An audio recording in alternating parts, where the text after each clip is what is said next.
महत्वाचं सांगायचं झालं तर माननीय उच्च न्यायालयाने अलीकडच्या काळात महाविकास आघाडीला संप करता येणार नाही, बंद करता येणार नाही, हे डॉक्टर जयश्री पाटील ज्या अध्यक्ष आहेत एसटी कष्टकरी जनसंघाच्या, त्या निकालाच्या नंतर राष्ट्रवादी काँग्रेसचे वयोवृद्ध पुढारी शरद पवार हे सगळ्यात अगोदर, म्हणजे आपण खेळाच्या भाषेत म्हणायचं तर क्रीजवरून निघून गॅलरीत गेले, त्यानंतर एकापाठ एक लोक निघून गेले.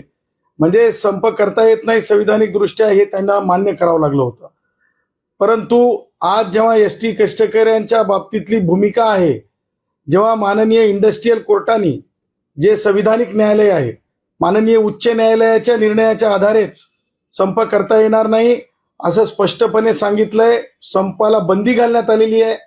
आणि हे सगळं असं दस्तूरखुद सच सिद्ध असताना प्रेरित करणे, मग ते उद्धव ठाकरेचे माजी आमदार कदम असतील, खेडमध्ये जाऊन म्हणजे काय म्हणतो त्याला लुडबुड करणे, किंवा मग राष्ट्रवादी काँग्रेसचे वयोवृद्ध पुढारी शरद पवार यांना मला तर आज म्हणायचंय की कुंभकर्णाला जशी जाग येत होती देवा वाटली नाही, त्यावेळेस तुम्ही काही कष्टकऱ्यांना अगदी मांडीच्या जवळ, अगदी मांडीवर बसून गोंजारतात तसं तोडण्याचा प्रयत्न केला कष्टकऱ्यांना.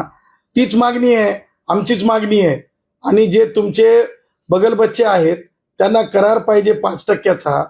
त्या कुठेतरी म्हणजे राजकारणाने काय म्हणतो त्याला प्रोजेक्ट करून, स्पॉन्सर करून कष्टकऱ्यांना म्हणण्यापेक्षा राजकीय कोंडी करण्यासाठी हा चालवलेला केविलवाणी प्रयत्न आहे. आणि मला विजय भाऊंना हे म्हणायचंय, वडेट्टीवार साहेबांना, विजय भाऊ, संविधान मान्य नाही का? तर एक लक्षात घ्या, जर न्यायालयाचा निकाल असेल तर ते तुम्ही मान्य केलं 22 तारखेला. आणि त्याही पुढे जाऊन मला असं म्हणायचं आहे की ज्या प्रकारे आज 70% गाड्या, 70 नाही 20 केलं होतं 2000 लोकांना, त्या लोकांना नोकरीत घेतलेले दिलदार उदारमतवादी, म्हणजे अगदी प्रभू श्री रामचंद्राच्या विचारांना मानणारे मुख्यमंत्री आहेत. आणि त्यांनी बोनस दिलं कर्मचारी अधिकाऱ्यांच्या बरोबरीनं. 7व्या वेतन आयोगाच्या संदर्भानं आमच्या 5 वेळेस बैठका झाल्या. जसं आपण म्हणतो की पावसाळ्यामध्ये जसं ते उगवतात, काय उगवतं म्हणतो आपण, छत्र्या उगवतात, तसं हे उगवले. आणि हे उगवून छत्र्या पावसाळ्यात उगवतात. लाडके जे हे असतात, पशु पाळलेले असतात घरातले, ते जाऊन करतात आणि मग तिथं ते लाकडावर ते अशा छत्र्या उगवतात. असं मन आहे ती. सांगायचं तात्पर्य हे प्रोजेक्टेड आहे. आणि त्याही पुढे जाऊन मला शरद पवारांना प्रतिप्रश्न विचारायचा आहे.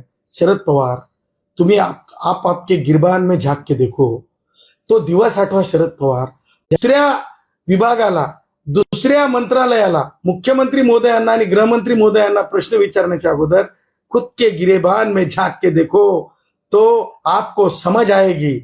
त्यामुळे तुम्ही ना समज नाहीत, पण तुम्ही ढोंग करता.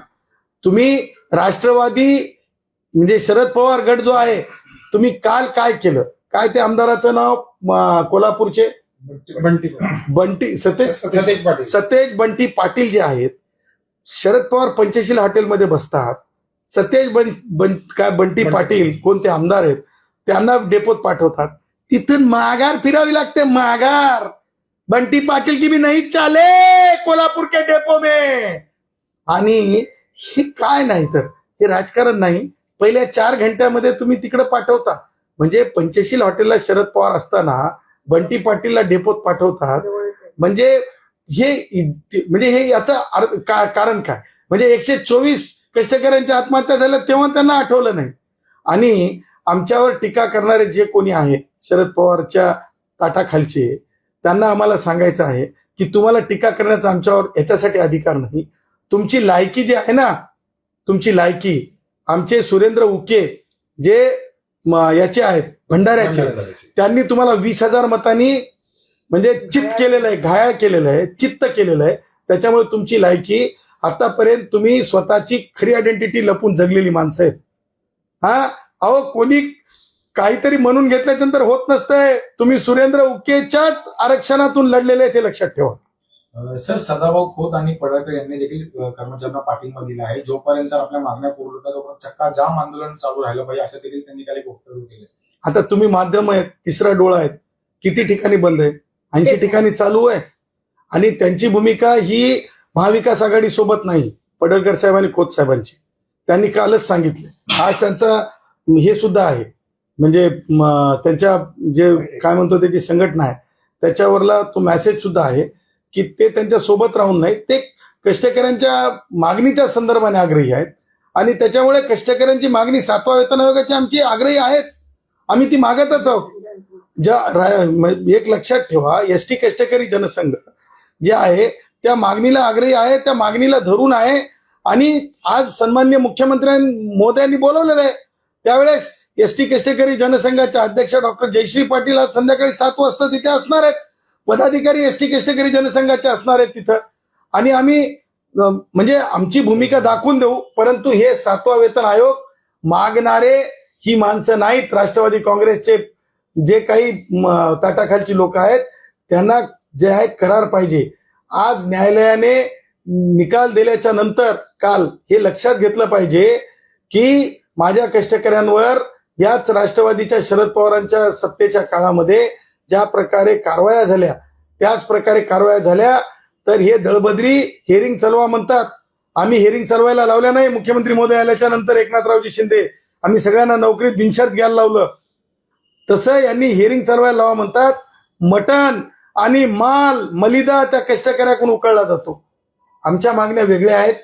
आमची मागणी 7वा वेतन आयोग आहे आणि आज संध्याकाळी 7 वाजता सन्मान्य मुख्यमंत्री मोदयांकडे आम्ही आमची भूमिका मांडू. सर, एसटीचे उपाध्यक्ष कुसेकर यांच्यावर देखील आरोप करण्यात आला आहे, हे कुठेतरी भ्रष्टाचार करत आहेत एसटीच्या महामंडळासाठी, असं देखील दिसून आलं. हे बघा, तुम्हाला सांगतो, उलटा चोर कोतवाल को डाटे. तुम्हाला सांगतो, सन्माननीय एसटी महामंडळाचे आपले एमडी तथा उपाध्यक्ष हे अत्यंत संवेदनशील व्यक्ती आहेत. त्यांनी कुसेकर साहेब, सन्माननीय IAS अधिकारी कुसेकर साहेब अत्यंत संवेदनशील व्यक्ती आहेत.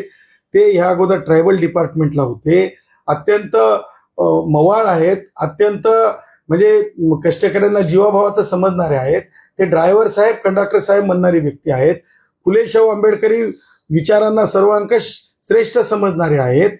आणि त्यामुळं ते आल्यामुळं भ्रष्टाचार बंद झालाय.